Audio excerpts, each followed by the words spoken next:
In this video, I'm going to tell you how I helped my client David completely transform himself in the matter of a year. I'm going to tell you exactly what we did with his training, with his diet, and with his lifestyle.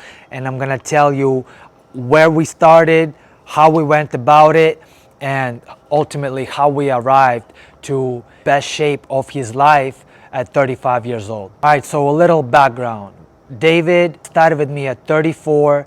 He's 6 foot tall, and when he started training with me, he was 198 pounds. Subconsciously, on the inside, he didn't feel right, and he felt that voice, that inner voice, telling him that it's time to start taking better care of himself. And he decided to reach out to me and ask me for a coaching, and we started August 2024.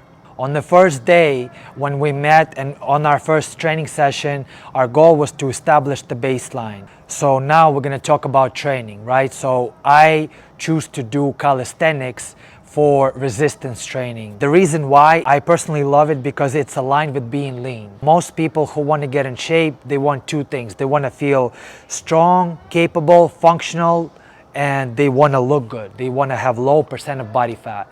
Well, that's aligned with calisthenics because you're gonna boost your progress if you take care of the way you eat. If your diet is on point, it will fuel your progress with calisthenics because it is easier to do everything as far as pull-ups, dips, muscle-ups, and all these things go.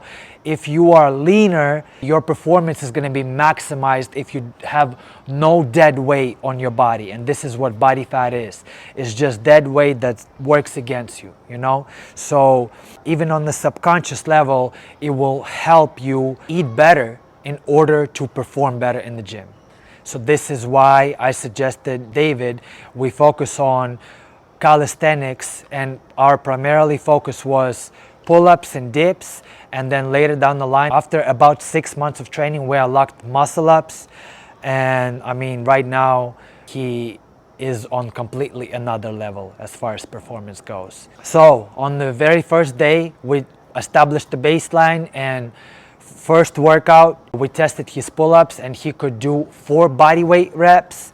He went for the 5th rep, as you can see in the video, but he could not get 5th. So as a result, on day 1, he did 4 bodyweight pull-ups.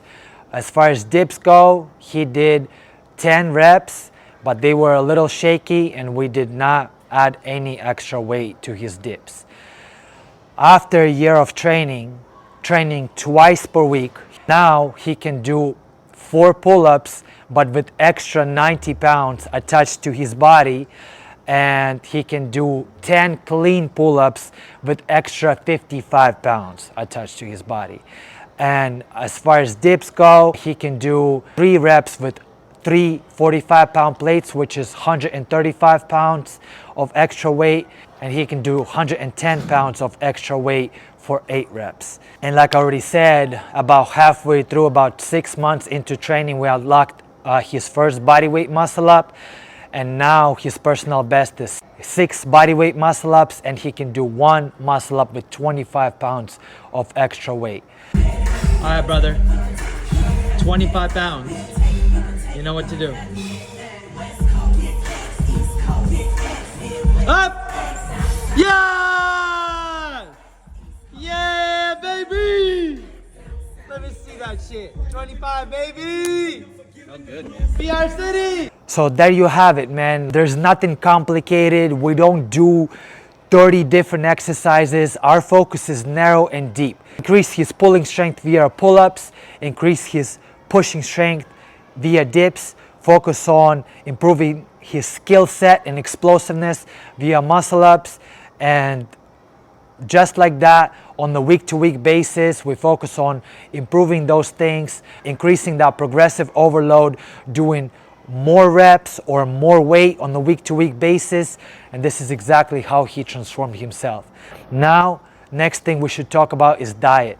What did we do in terms of diet? I did not put him on any restrictive diet. I did not tell him to do keto or carnivore or vegan or paleo or Mediterranean.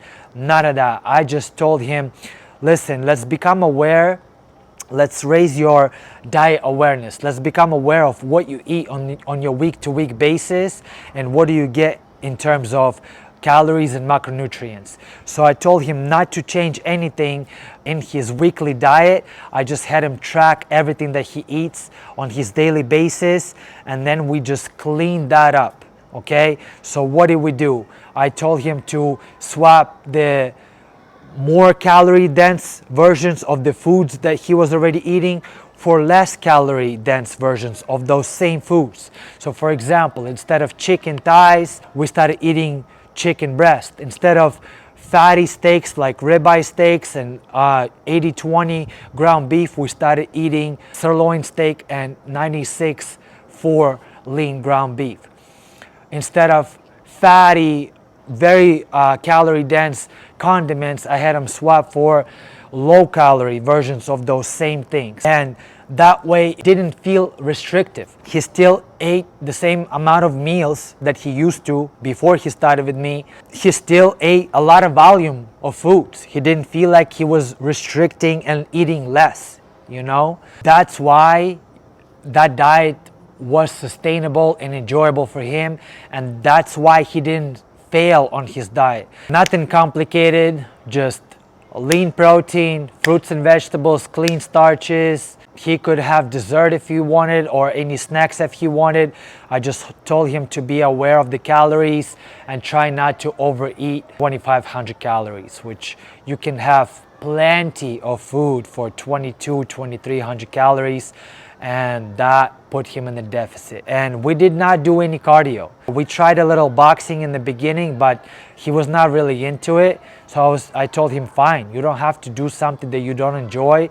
And we did not force any cardio. The only thing I told him to pay attention to was his daily steps. He has an Apple Watch, so he tried to get minimum 10,000 steps per day.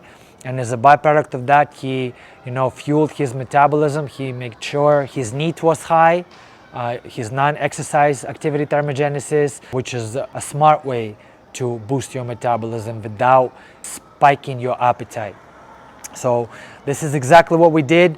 No gimmicks, sustainable training plan, training twice per week, focusing on progressive overload, focusing on increasing strength and endurance and improving your skills, mastering your own body weight, the diet that doesn't feel restrictive, that fuels your recovery, that feels good, that satiates you, and you feel you can sustain in long term, and 10,000 steps minimum per day. And that's it. I just kept him accountable. He just showed up in the gym. We talked about how everything is going. If he had any questions along the way, we just kind of chatted about it, and we made sure he has clarity as he walks on this path. Because, me as a coach, I cannot do it for you, but I can do it with you. So that is it. Very simple. I told you exactly what we did with training, with his diet and his lifestyle. One other thing that I didn't mention is I made sure that he gets quality sleep. Every time he would show up in the gym, I would ask him, how's your sleep? How do you feel? How's your energy?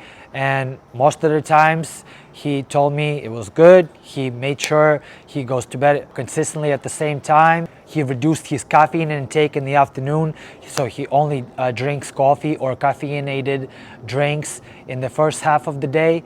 And that's basically it. So if you need any help on your journey of getting lean, improving your strength, endurance, and transforming your body, you can get a hold of me on Instagram at shark.strong. If you have any questions, I can help you find answers to those questions. I offer a free consultation, so if you need help, I got you. Thank you for watching this video, and I will see you in the next one.